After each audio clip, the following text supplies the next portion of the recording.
देवगुरु बृहस्पति ठीक कहते हैं प्रभु। यही वो समय है जब ईश्वर का अवतार लेना आवश्यक होता है। त्रिपुरारी, पापी के पाप में ही उसके नाश का बीज छुपा रहता है। जो रावण यह समझता है कि उससे बढ़कर कोई शक्ति नहीं रही, उसका नाश भी उसी अहंकार में छुपा हुआ है। उस अहंकार के कारण उसने वरदान मांगते समय मनुष्य और बानर के हाथों न मरने का वरदान नहीं मांगा था। जिस मानव को वह कीड़े मकोड़ों की तरह तुच्छ समझता है, उसी सामान्य मानव के रूप में मैं अवतार लेकर उसका मान भंग करूंगा। हम अपनी कलाओं सहित अयोध्या नरेश दशरथ के घर में जन्म लेंगे और असुरों के अत्याचारों से पृथ्वी की रक्षा करेंगे, ताकि धरती पर जहां भी लोग सत्य और धर्म का साथ दें, वहां उन्हें एक ही विश्वास हो कि अंत में सच्चाई की जय होगी। सारी सृष्टि में एक ही जय घोष गूंजेगा, सत्यमेव जयते, सत्यमेव जयते, सत्यमेव जयते, सत्यमेव जयते, सत्यमेव जयते, सत्यमेव जयते, सत्यमेव जयते, सत्यमेव जयते, सत्यमेव जयते। आदिदेव नमस्तुभ्यं प्रसीद मम भास्कर, दिवाकर नमस्तुभ्यं प्रभाकर नमोस्तुते।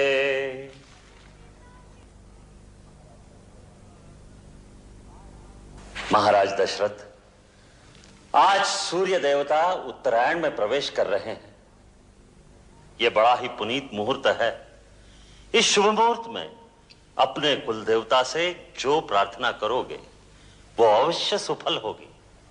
गुरुदेव, आपके आशीर्वाद से अपार वैभव, सुख, समृद्धि, कीर्ति सब कुछ है, परंतु एक ही कमी है जो हमें व्याकुल किए रहती है। जिस सूर्यवंश में महाराज इक्ष्वाकु, दिलीप, भगीरथ, रघु, हरिश्चंद्र जैसे परम प्रतापी यशस्वी राजा हुए हैं, क्या वो रघुकुल दशरथ के साथ ही समाप्त हो जाएगा? क्या हमारे बाद पितरों को पानी देने वाला कोई ना होगा? महर्षि वशिष्ठ, कुल देवता सूर्य भगवान से हमारी यही प्रार्थना है, यही पुकार है। सूर्यवंश का सूर्य दशरथ के साथ ही अस्त ना हो जाए। आप तो जानते हैं गुरुदेव कि कोई माँ कहने वाला ना हो तो स्त्री अपने आप को पूर्ण नहीं समझती। एक माँ के हृदय का आंगन जब तक सुना रहेगा गुरुदेव, तब तक संसार के सारे सुख, वैभव इन महलों के खालीपन को कभी नहीं भर सकते। आप तो त्रिकालदर्शी है गुरुदेव, हमारे मन की व्यथा तो आप जानते ही हैं। महारानी कौशल्या, देवी कैकेयी, देवी सुमित्रा, आप निराश न हो। सूर्य भगवान आपकी मनोकामना अवश्य पूरी करेंगे, परंतु उसके लिए पुत्र कामेष्टि यज्ञ करना होगा। तो फिर गुरुदेव, उसमें देरी क्यों? आप यज्ञ का आयोजन कीजिए। परंतु देवी, हम वो यज्ञ नहीं करा सकते। आप नहीं कराएंगे तो और कौन कराएगा? अथर्ववेद के पूर्ण ज्ञाता ऋषिशृंग मुनि इसके विशेषज्ञ हैं। ये यज्ञ उन्हीं के द्वारा संपन्न होना चाहिए। तो फिर उन्हें बुलवाइए गुरुदेव और यज्ञ का अनुष्ठान कीजिए। नहीं देवी कैकेयी, उसके लिए तो महाराज को स्वयं उनके पास जाकर प्रार्थना करनी चाहिए। गुरुदेव, मैं आज ही उनके पास जाने के लिए तैयार हूं। मैं अभी आर्य सुमंत्र को बुलवाकर कहती हूँ कि वो सेनापति को आदेश दे कि महाराज के साथ जाने के लिए रथ, हाथी, घोड़े और पैदल सेना तुरंत तैयार की जाए। महाराज आज ही प्रस्थान करेंगे। नहीं देवी कैकेयी, वहां रथ, हाथी, घोड़े, सेना की आवश्यकता नहीं। महाराज एक योगी के पास कुछ मांगने जा रहे हैं, अपना ऐश्वर्य और पराक्रम दिखाने नहीं जा रहे हैं। देवी, भिक्षा खाली झोली में ही डाली जाती है। एक महात्मा के पास अपना वैभव दिखाने जाओगे तो सोने चांदी की चमक दमक और अहंकार ही लेकर आओगे। आपने सत्य कहा गुरुदेव। ऋष्यशृंग मुनि के द्वार पर राजा दशरथ नहीं, भिक्षुक दशरथ नंगे पांव जाएगा। आशीर्वाद दीजिए। तुम्हारी मनोकामना सफल होगी राजन।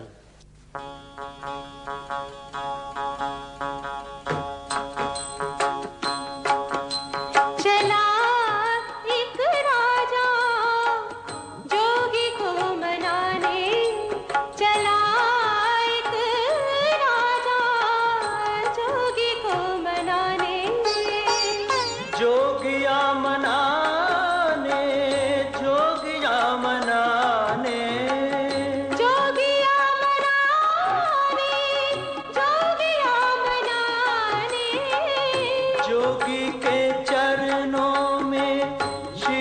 नवाने चला एक राजा जोगी को मनाने।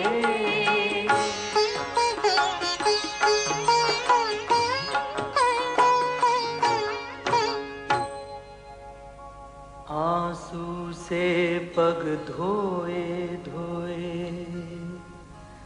हर भांति मनावे राजा। हुए प्रसन्न तथास्तु कहा फिर यज्ञ कर्म शुभ साजा।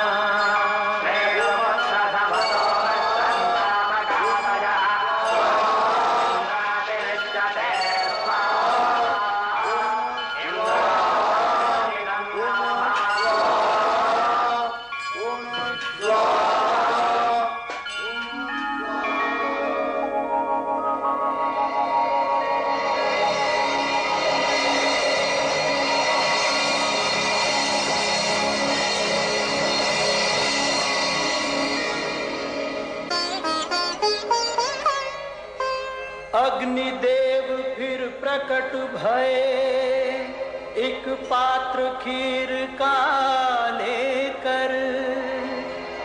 पूर्ण होगी इच्छा तेरी कहा दशरथ को देकर।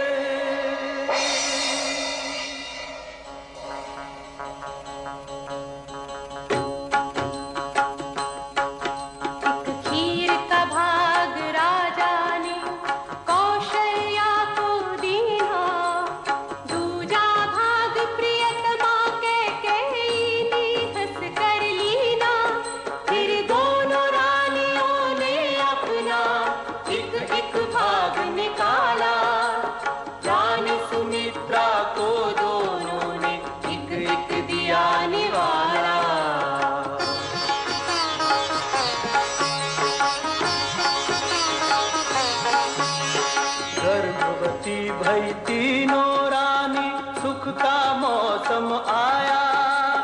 जिस दिन राम गर्भ में आए अवध में आनंद छाया। अवध में आनंद छाया। अवध में आनंद छाया।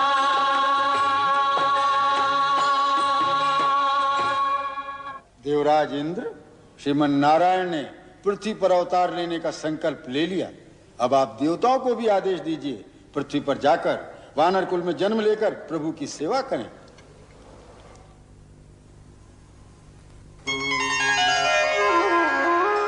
नवमी तिथि मधुमास पुनीता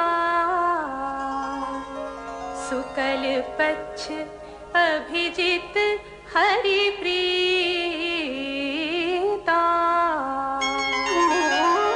मध्य दिवस अति शीतना घा